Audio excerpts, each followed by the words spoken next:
intervenante de venir sur scène. Merci Frédéric. Anne-France.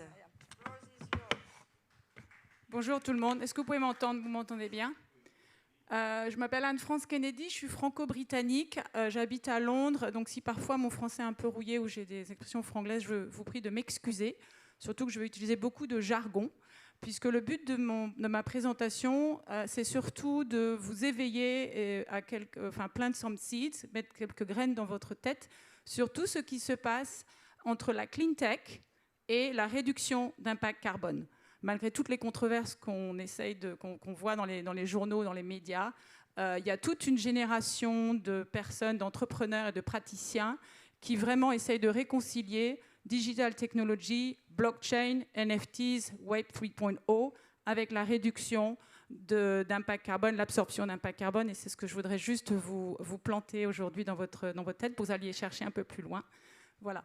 Donc, Climate Link, voilà, moi j'ai créé cette start-up qui est depuis 1 an, qui s'appelle Climate Link avec 2 K.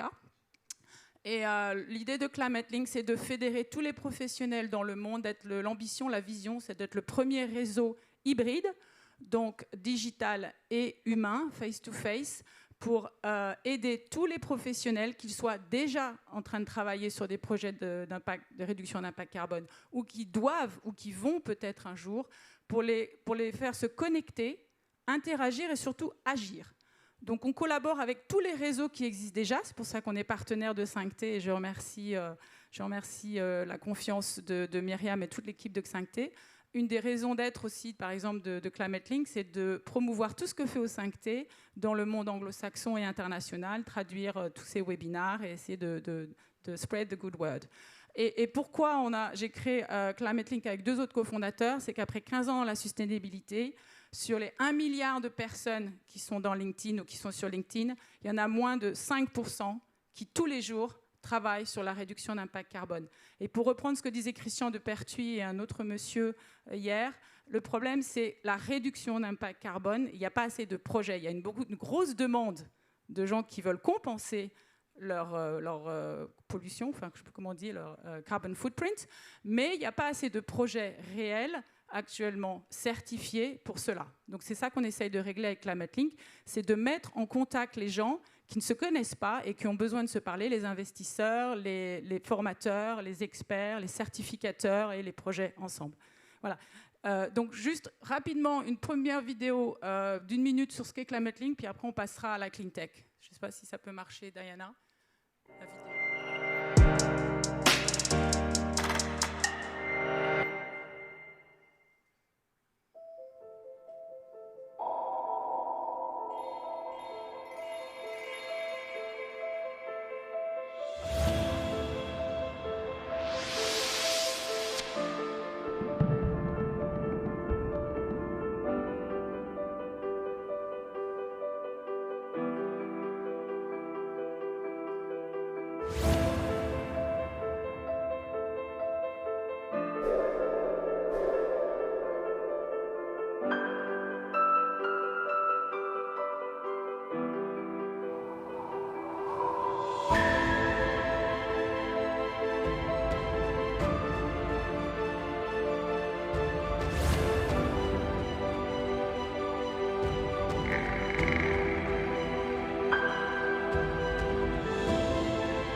Reprendre les mots de Myriam, nous on parle plus de climate anxiety, on parle de climate prosperity. Voilà, c'est le message d'espoir qu'on veut faire donner à tous les professionnels. Donc en 2 mots, ouais, le Bitcoin, les cryptos, tout ça, c'est très mauvais, ça détruit la planète, c'est horrible, ça nous fait peur, on veut pas y aller. Le message d'aujourd'hui, c'est oui. Oui, les cryptocurrencies, les bitcoins, c'est très, très, très énergivore parce qu'ils ont utilisé des technologies. Alors, je vous donne des mots comme ça, vous allez les attraper au vol, essayer de les trouver. Proof of work, je ne sais plus comment on dit en français. Enfin, ils ont une technologie qui est très énergivore.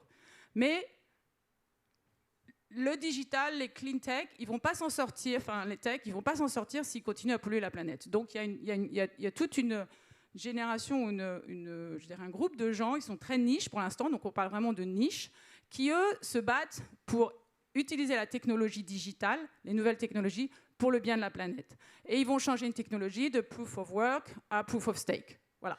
Donc il y a des nouvelles technologies qui font que, la prochaine slide, et ben maintenant, quand on parle de Bitcoin, ou on va parler plutôt d'Ethereum plus tard, ils vont moins être énergivores, et surtout beaucoup vont essayer de se se sourcer en énergie renouvelable plutôt qu'en fossil fuel. Donc il y a de l'espoir, voilà, c'est ce que je voulais vous dire. Il y a de l'espoir dans la clean tech.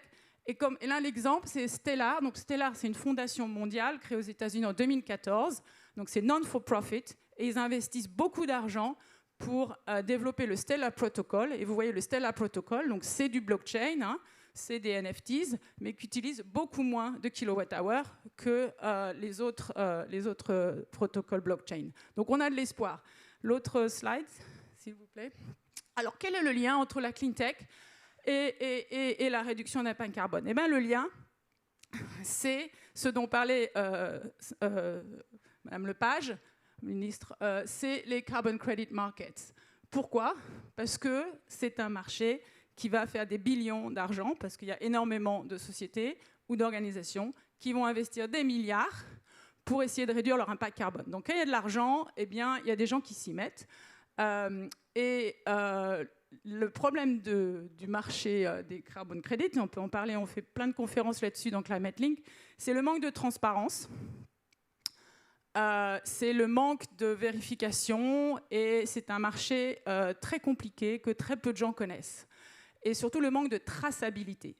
Vous pouvez compenser votre impact carbone en plantant un arbre à 20 centimes au Kenya, mais vous pouvez aussi acheter un arbre chez Ecotree à 11 livres l'arbre. Quelle est la différence? Est-ce que c'est le même arbre ou est-ce qu'il vend? L'impact sur la biodiversité. Donc il y a beaucoup, c'est très complexe, c'est très basé sur plein de modèles que personne ne comprend vraiment très bien. Je vous la fais courte, d'accord?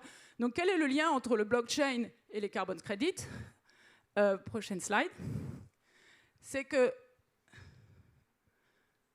la blockchain, ça permet de créer des NFT. Qu'est-ce que c'est qu'un NFT? Non-fungible token. C'est juste un certificat. C'est très simple, un NFT. C'est un certificat digital qui a derrière lui toute une chaîne de transactions qui font que vous pouvez gérer la traçabilité et savoir d'où vient le projet ou quelles sont les personnes qui sont derrière le projet. Je la fais simple, mais c'est un petit peu comme ça. Alors ensuite, quel est le lien et pourquoi on utilise des NFT avec les carbon credits? Alors, dans mon jargon, je ne dis plus carbon credits parce que ça, c'est des bad words. On dit des carbon certificates, juste pour expliquer. C'est qu'en fait, vous avez une NGO qui s'appelle Biochar Life, qui est en Thaïlande. Je vous expliquerai peut-être ce qu'est le biochar, mais qui, en fait, grâce au biochar, réussit à absorber des tonnes de carbone. Biochar Life se met en association avec The Blue Marble, qui est une société de blockchain basée sur le Stellar, et on a des NFTs de Biochar Life qui permettent de faire toute la traçabilité. On sait quel fermier, dans quel pays, avec quelle quantité de feedstock d'agriculture, ils ont pu générer de l'absorption de crédit carbone certifié par le Carbon Biochar Standard. Donc juste pour vous expliquer rapidement que grâce à la blockchain, on a une traçabilité sur les carbon certificates qu'on n'avait pas avant. Voilà. C'est juste pour vous expliquer qu'il y a des gens qui travaillent là-dessus. Alors c'est encore très très niche, je vais vous en parler après plus tard. Je peux expliquer après plus tard ce qu'est le biochar parce que j'ai peut-être encore une minute. Mais c'est une des solutions naturelles basées sur l'agriculture les plus efficaces pour absorber du carbone. Prochaine slide, Diana. Voilà, alors ça c'est pour vous expliquer comment les NFTs, voilà, grâce aux NFT, on sait que c'est cette femme-là qui a produit ce biochar et combien il y a de tonnes, ça a été pesé et tout est tracé. Donc si vous achetez un NFT de Biochar Life qui vaut 1 tonne de carbone, bon, ça vaut 125 $, hein, c'est pas 2 $ la tonne. C'est pas de l'avoidance, c'est de la réduction. Mais vous savez que si vous payez 100 $, vous avez vraiment absorbé 1 tonne de carbone et où elle a été absorbée et pour combien de temps. Prochaine slide. Voilà, ça c'est votre NFT certifié de Biochar Life, qui est avec toute la traçabilité liée par la blockchain de Stellar Protocol. Autre slide. Voilà, c'est pour vous montrer ça, vous ne le lisez pas parce que c'est très très ennuyeux, mais que c'est toute une économie qui se développe, que vous ne connaissez pas encore, et qui s'appelle le Crypto Carbon Economy. Donc retenez le nom, allez chercher, renseignez-vous. Voilà, et ensuite, juste pour vous montrer le lien, comment ça devient très très at the forefront of the concern of carbon credits. La prochaine slide, parce que j'ai plus que 30 secondes. Voilà, ça c'est pour vous montrer tous les nouveaux acteurs de toutes ces startups qui sortent aux États-Unis, en Angleterre, et j'espère bientôt en France et en Europe, qui font de la clean tech blockchain pour les crédits carbone ou les certificats carbone. Dernière slide, parce qu'il faut que j'arrête. Et ça, c'est pour vous montrer, je ne sais pas si vous connaissez bien les crédits carbone, mais il y a 2 certificateurs mondiaux reconnus. C'est le Gold Standard, dont parlait Madame Lepage hier, et Vera. Vera vient de sortir, le 3 août, une consultation publique sur les cryptos, les tokens et les crédits carbone. C'est pour vous dire que ça commence à venir, il faut s'y intéresser très vite. Voilà, la dernière slide, c'est pour vous montrer qu'il n'y a pas que les blockchains, il y a aussi de la clean tech dans beaucoup de domaines, notamment la forêt, qui utilise les technologies digitales, drones et satellites pour essayer de monter des projets qui absorbent du carbone. Voilà, je crois que c'est fini. Juste pour vous dire, la dernière note, c'est qu'on sort l'application Climate Link, donc c'est une application sur iPhone et Android, la semaine prochaine. Donc avec ce QR code aussi qui est dans la salle, vous pouvez télécharger l'application. Merci beaucoup.